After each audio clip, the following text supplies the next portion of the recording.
Saint میں عام انتخابات ملتوی کرنے کی قرارداد 2 بار کثرت رائے سے منظور۔ سینیٹر دلاور خان نے ملک میں عام انتخابات ملتوی کرنے کی قرارداد سینٹ میں پیش کی، جس میں کہا گیا ہے کہ ملک میں امن و امان کی صورتحال ٹھیک نہیں، اسی لیے 8 فروری کو ہونے والے عام انتخابات ملتوی کیے جائیں۔ مسلم لیگ نون کے سینیٹر عفنان اللہ نے قرارداد کی مخالفت کی، جبکہ پیپلز پارٹی نے بھی قرارداد کی حمایت کی۔ قرارداد پر ووٹنگ کے وقت سینٹ میں 12 ارکان موجود تھے۔ پی ٹی آئی کے گردیپ سنگھ نے ایک بار قرارداد کی حمایت جبکہ دوسری مرتبہ مخالفت کی۔ پیپلز پارٹی کی سینیٹر پلوش شاہ خان نے ایوان میں پہنچ کر سینیٹر دلاور خان سے ملاقات کی، جبکہ پیپلز پارٹی کے ہی دوسرے سینیٹر شہادت ایوان بھی ایوان میں موجود تھے۔ پلوش شاہ خان اور شہادت ایوان نے چیئرمین سینٹ سے فلور مانگا، تاہم انہوں نے فلور دیے بغیر اجلاس غیر معینہ مدت تک ملتوی کر دیا۔ آرٹیکل 62(1)(f) کے تحت نااہلی کے سپریم کورٹ نے فیصلہ محفوظ کر لیا۔ سماعت کے آغاز پر جہانگیر ترین کے وکیل مختوم علی خان نے دلائل شروع کیے۔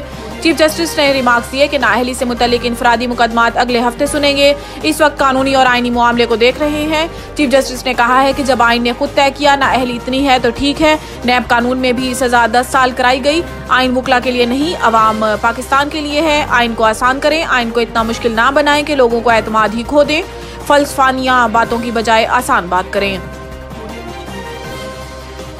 تون کا پی ٹی آئی کے سابق ارکان اسمبلی کے نام شیڈیول 4 میں نہ ڈالنے کا حکم۔ پاکستان تحریک انصاف کے سابق ارکان اسمبلی کے نام شیڈیول 4 میں شامل کرنے کی سفارشات کے خلاف دائر درخواستوں پر سماعت پشاور ہائی کورٹ کے جسٹس وقار احمد نے کی، جس میں عدالت نے صوبائی حکومت کو درخواست گزاروں کے خلاف کارروائی سے روکتے ہوئے آئندہ سماعت پر جواب طلب کر لیا۔ وکیل درخواست گزار سید سکندر حیات شاہ نے دوران سماعت دلائل دیتے ہوئے موقف اختیار کیا کہ سابق ارکان اسمبلی کے نام شیڈیول 4 میں شامل کرنے کی سفارش کی گئی ہے۔ درخواست گزار سابق رکن اسمبلی ہے اور خود دہشت گردی کا متاثرہ ہے۔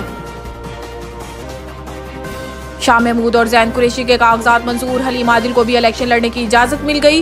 ریٹرننگ افسر کی جانب سے عمر کوٹ سے شاہ محمود قریشی اور زین قریشی کے کاغذات نامزدگی مسترد کیے جانے کے فیصلے کو چیلنج کیا گیا تھا، جس کی سماعت الیکشن ٹریبیونل کے جج جسٹس عدنان الکریم نے کی۔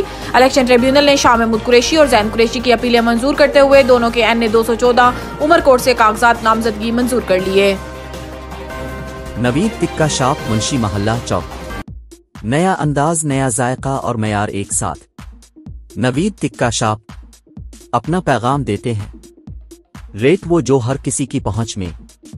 نوید ٹکا شاپ کی نئی آئٹم میں فش ٹکا، چکن پکوڑا، سجی چکن ٹکی، آلو چکن ٹکی، شامی کباب، بہترین اور صاف ستھرا ماحول، ذائقے دار بہترین کھانوں کا مرکز، ایک بار ضرور آزمائیں۔ نوید ٹکا شاپ منشی محلہ چوک، مندی بہاؤدین۔